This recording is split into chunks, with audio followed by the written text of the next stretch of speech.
Գյուրջան Կասկադ, հասանելի բնակարաններ 65 ամիս մարման ժամկետով։ Մեկ կառավարչ։ Մի հարց ես կարող եմ տալ կրկին վերադառնալ։ Հաշվի առնելով մեր հին ծանոթությունը խնդրեմ։ Պարոն Սիմոնյան, երեք վարչապետը Սաղը կտա գեփ ա եղել որ ես հարցի չպատասխանեմ գնամ։ Երեք վարչապետը նաև ասաց այդ խնդրի հետ կապված, որ որպեսզի այդպիսի իրավիճակ չլինի, որ Հայաստանի քաղաքացի չհանդիսացողները Հայաստանում այդպիսի պրոցեսներ գեներացնեն, հնարավոր է նաև օրենսդրական ինչ-որ փոփոխություններով այդ հարցը լուծվի։ Այդ միտքը առաջին անգամ հնչեցրեց, թե արդեն կա այդպիսի ինչ-որ քննարկումներ կոնկրետ քննարկում այս բանը։ չկա այդպիսի դեռ ինքը առաջին անգամ է թվում։ Վերադառնալով բացահայտված Կգամ, ստեղ չեմ։ Բանսիգոնյանը ինչ է կարծում խմբակ, որը նախապատրաստում էր ահաբեկչություն ըստ քննչական մարմնի հարգելով բոլորի անմեղության կանխավարկածը, զանգվածային անկարգություններ եւ իշխանության յուրացումը, ըստ ձեզ ունեցել է արդյոք քաղաքական հովանավորներ, արդյոք այդ հովանավորների շարքերում նախկին երկու նախագահներն են, գուցե նաեւ արտերկրյա հովանավորներ կան։ Ես ոչ մի բան չեմ բացառում։ Ես ոչ մի քաղաքական մեկ կենտրոնի վերադրվել է բացառում։ Մենք քաղաքական այսպես ասած բաժանումների խաչմերուկում ենք Հայաստանի Հանրապետությունը մշտապես գտնվել է։ Ղարաբաղյան ամբողջ process-ը նման շահերի համար օգտագործվել է։ Մենք հիմա կանգնած ենք բանի մոտ, հա, հոկտեմբերի 27-ի զոհերի հիշատակի նվիրված հուշարձանի մոտ։ Գալիս ենք հոկտեմբերի 27-ին, դուք էլ բոլորդ լրագրողներդ գալիս եք հոկտեմբերի 27-ին, Ստեփան Դեմիրճյանից եք հարցազրույց վերցնում, Տիկին Բախշյանից եք հարցազրույց վերցնում եւ այլ եւ այլ։ Այդ ամեն ինչը բնական է ունեցել է նույն խոսակցության շուրջ է եղել։ Այս խոսակցությունը, որ հանրության մեջ կա այսօր, այդ խոսակցությունը եղել է այդ տերորիստական ակտը անելուց առաջ, երբ որ Վազգենը Մեղրիում ասել է, որ Մեղրին Երևանում է պայթելու, երբ որ այդ ներքին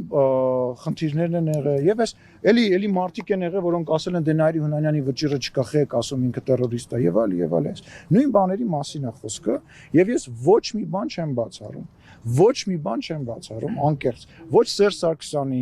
ոչ Ռոբերտ Քոչարյանի։ Ես իմ անձնական կարծիքն ունեմ նաեւ հոկտեմբերի 27-ի հետ կապված, որ թե Ռոբերտ Քոչարյանը, թե Սերժ Սարգսյանը ամենայն հավանականությամբ իմացել են պատրաստվող բանի մասին։ Ամենայն հավանականությամբ Սերժ Սարգսյանը լինելով սուպեր նախարար, ես բացառում եմ, որ դեռ ոնց է ստացվում, որ այդ օրը ինքը ստեղ չի եղել։ Ես բացառում եմ այդ բան։ Ես որովհետեւ ապացույց ցավոք սրտի չունեմ, ես այն ժամանակ 19 տարեկան 20 տարեկան տղա եմ եղել, բայց այն ժամանակ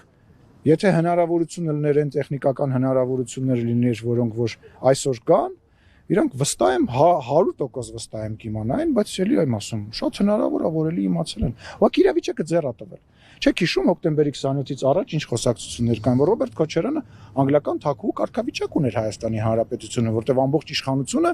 կենտրոնացած էր Վազգեն Սարգսյանի եւ Կարեն Դեմիրճյանի ձեռքում։ Ախր Վազգեն Սարգսյանի ու Կարեն Դեմիրճյանի բացի ազդեցիկ քաղաքական գործիչ լինելու, բացի կշիռ քաղաքական ունենալուց, իրանք մի հատ ուրիշ սուպեր բան ունեին, իրանք ժողովրդի աջակցություն ունեին։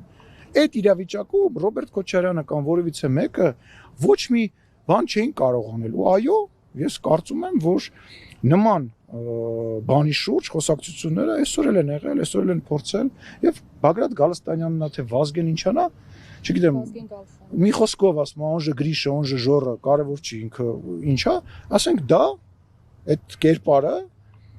իր հարցազրույցների մեջ Ջեբեջան Հրիփսիմեին եւ մնացածին ինքը իր հարցազրույցների մեջ նույնիսկ ակնարկում ասում դե կանենք, անում ենք էլի իրար, բայց պարզ էր չէ որ քաղաքական ժողովուրդ մենք ինչի վրա ենք զարմանում, մենք ասում ենք ինքը քաղաքական դիակ է, բոլորս ասում ենք, ես էլ ասում եմ իրան թողնելու ենք փողոցում ինքը կոշիկի պես մաշվի, պարզ էր չէ որ քաղաքական process ինքը չի կարողանում գեներացնել եւ պարզ էր որ ասենք այն իր վստահությունը որ գնում էր ընդդիմադիր լրագրողների մոտ ասում էր հեսա էս ենք անելու են ենք անելու, հետո դրան ավելանում մենք մեր ձևերով կանենք, եթե քաղաքական գործիչները քաղաքական գործիչ կանենք, ասելա կմասնակցենք, հա դե հիմա կտենանք էլի հիմա օրագրի մեջ օրինակ Աճապարանի մեջ օրագրի մեջ գրած է ինքը Սամվել Կարապետյանի հետ երբ հանդիպել է որ թիվն է Հերթո կարող է չեմ բացառում ամեն ինչ կարող է ես իմ կարծիքն եմ ասում ես ասում եմ իմ քաղաքական գնահատականը նորից եմ ասում կարող է պարզվի որ սուրբ են իրանք բան չունեմ ասել կսրբանան Հարց չի։ Բայց ես կարծիքն եմ ասում։ Իլերումն հարցի, այսինքն չեք բացառում, որ Ես ոչ մի բան չեմ ասում։ Ոչ մի բան չեմ։ Լսեք, ես ուզում եմ ձեզ հիշեցնել Վազգեն Մանուկյանին, որ ասում էր դեռ ռոմանտիկների բան, մի խումբ ռոմանտիկներ։ Լսեք, բանը դաշնակցական են, ոնց է դրա անունը չեմ կարող։ Հրանտ Մարգարյանը, ասենք ես չեմ ինձ զսպում եմ, որպեսի վատ բառեր չասեմ, հա։ Հրանտ Մարգարյանը, որ չխոսասուն է, այդ կլսես։ Հրանտ Մարգարյանին, որպեսի վատ բառեր չասեմ, այդ ինչ էր ասում։ Ասում է հոկտեմբերի 27-ը դա պորտկում էր եւ տենց պորտկումներ կարան լինեն, ու ասում է մի հատ էլ օրինակ բերում են խեղճ ճակերտավոր վատ իմաստով չեմ ասում, էլի լրագրողը, որը որ չի հասկանում Դավիթ հետ չեմ սխալվում, չհասկանալով ինչն է ասում, մարտի 1-եր, չէ, ասում է նոյեմբերի 9-ներ, որ մտել էին Արարատ Միրզոյանին էին սպանում եւ այլն, այդ մարդիկ դրա մասին գրեթե բաց խոսում են, գրեթե բաց խոսում են։ Հիմա եկել են, բայց ինչ գիտեք, որ այդ երկու հոգի գյուլելը բանա մոնտաժված չի։ Երկու հոգի գյուլել Հայաստանի Հանրապետությունում ոչ մեկ իրավունք չունի, ոչ մեկ։ Իշխանությունը խիստ անհանգստացած ու վախեցած է հիմա բան։ Ումից։ Իհարկե անհանգստացած եւ վախեցած է, որտեղ Հայաստանի Հանրապետության անվտանգության մասին է խոսքը։ Այտենց իրավիճակներում ստեղծելով այն նկարագրած, լսեք, այն նկարագրած, Ռուզան ջան, իհարկե, այն նկարագրած իրավիճակները, որոնք որ նկարագրված էր, եթե իրականություն լիներ, դա նշանակում է քաոս, իրանք հենց այդ բառներն օգտագործում են։ Իսկ պետական մակարդակ, որ պետությունը գոյություն չունի, ասեք դուք ինչ գիտեք, որ ենթադրենք, չգիտեմ,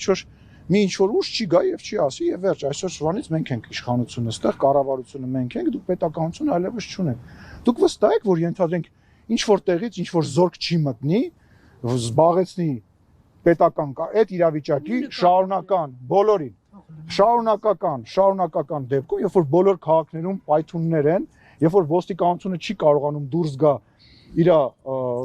տեղերի այդ ֆունկցիան իրականացնի, փողոցները փակեն, շապօգնություն չի աշխատում, բանակը բնականա կատվածահար է, ժողովուրդ այդ նշանակում է, որ յուրաքանչյուր թշնամի, յուրաքանչյուր հակառակորդ կարա մտնի գրավի յուրաքանչյուր տարածք եւ յուրաքանչյուր խումբ կարա գրավի մի քանի, լսի, գերագնահատում են, որտեվ իրանք այնքան չկան ու չեն կարող լինել փառք Աստծո, որ նման բան անեն, բայց այն բանը, որ իրանք փորձելու են, Նարի Օնանյանը չկարողացավ միջև վերջանի, բայց դրա պատճառով մարդկանց մտաստեղ գնդակահարեցին։ Հետո ինչ, եկեք գերագնահատենք։ Ասում եմ, Հրանտ Մարգարյանը, այն մնացած բոլոր մարդիկ, ովքեր որ Սամվել Կարապետյանը, այն մնացած բոլոր մարդիկ, ովքեր որ նման բանի մասին էին խոսում, Աստված մի հարասցե, որ տենց մի բան լիներ, գալու էին աչքի ճպճպացնեին, ասեն մենք դա նկատի չունենք, լուրջ եք ասում, հա։ Լավ Ալենը չի, Նիկոլ Փաշինյանը չի, մյուսը հարցը չի, ես մի անգամ Արծվիկ Մինասյանին ասել եմ։ Մի անգամ Արծվիկ Մինասյանին ասում եմ, պարոն Մինասյան, շուտ խոսակցություն եմ ասում, ինչ որ խոսք գնաց, հիմա բառացի չեմ հիշում, ասեցի սենց բան խոսում են, սենց բան, ասեց Պարոն Սիմոնյան, ես ինչ ես ասում, ասես դա նշանակում է, ասում հարցը դուք չեք, դա նշանակում է պետության դեմ քայլ անելու եւ պետականության անվտանգության, ասենք Արծվիկ Մինասյանը օրինակ այդ բանը հասկանում է, ինձ դա ասել է առնվազն։ Բայց դուք չեք հասկանում, որ դա Ալենի, Նիկոլ Փաշինյանի, չգիտեմ, Արարատ Միրզոյանի, Պապիկյանի դեմ չի, դա մեր երկրի դեմ արած քայլ էր։ Պարոն Սիմոնյան, օգտվելով առիթից, որ Չէ, շատ ես օգտվում, այլ հարցեր կան։